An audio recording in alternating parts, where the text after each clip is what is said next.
नूर और मेहरबानी का तोता।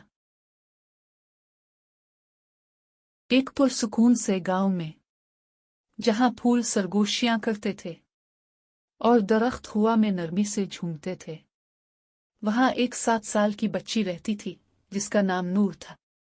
हर सुबह नूर अपनी नानी के बाग में जाया करती। इसने नीला फ्राक पहना होता और सर पर सुर्ख हिजाब। वो चंबेली के फूलों की खुशबू बहुत पसंद करती थी और मिट्टी की नरमी को महसूस करना भी। एक दिन जब सूरज की पहली किरणें फूलों को छू रही थीं, नूर ने आंखें बंद की और आहिस्ता से कहा, काश मैं दुनिया को मेहरबान बना सकूं। अचानक हुआ में रंगों की एक लहर सी आकर एक कौस ओ कज़ा जैसे रंगों वाला तोता नरमी से बाढ़ पड़ा बैठा। इसकी नीली आंखें चमक रही थीं। इसने कहा, तुम्हारी ख्वाहिश सुआन ली गई नूर। नूर हैरान रह गई। तुम बात कर सकते हो? यकीनन, तोते ने जवाब दिया। मैं कमर हूँ, मेहरबानी का तोता।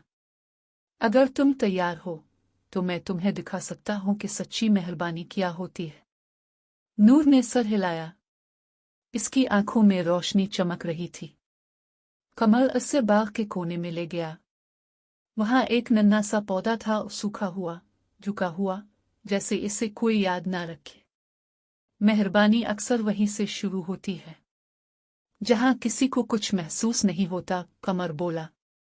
नूर ने पानी का कीन भरा और पौधे को नरमी से पानी दिया।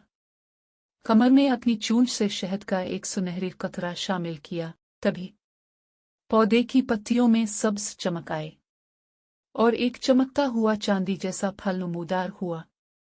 नूर ने हैरत से कहा, यह तो जादू है। फिर कमर उसे एक गिल्ली की तरफ ले गया। झाड़ियों के नीचे एक नन्हा सा बली का बच्चा कांप रहा था, खौफजदा और अकेला। नूर ने नरमी से बली चादर में लपेटा और जेब से कुछ रोटी के टुकड़े निकालकर इसे खिलाया। वो बली आहिस्ता से गार आई और नूर ने इसे गोद में लेकर प्यार से थाम लिया।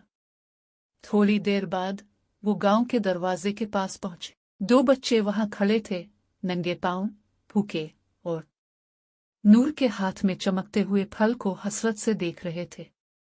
नूर ने मुस्कुराकर कहा, ये लो, तुम दोनों के लिए है। इसने फल को 3 हिस्सों में बांटा।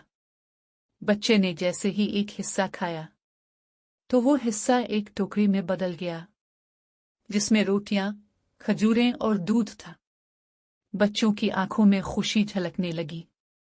कमर ने मुस्कुराकर पर फैलाए और आसमान में अलिफाड़ने लगा। जब सूरज गुरूब होने लगा, कमर आसमान की तरफ बुलंद हुआ और फिर बादलों ने रोशनी में जगमगाते अल्फाज बनाना शुरू किए, मेहरबानी बढ़ती है। नूर ने आसमान की तरफ देखा और हाथ दिल पर रखा। इसने सोचा, वो कोई जादूगर नहीं थी, ना ही कोई बड़ी हीरो।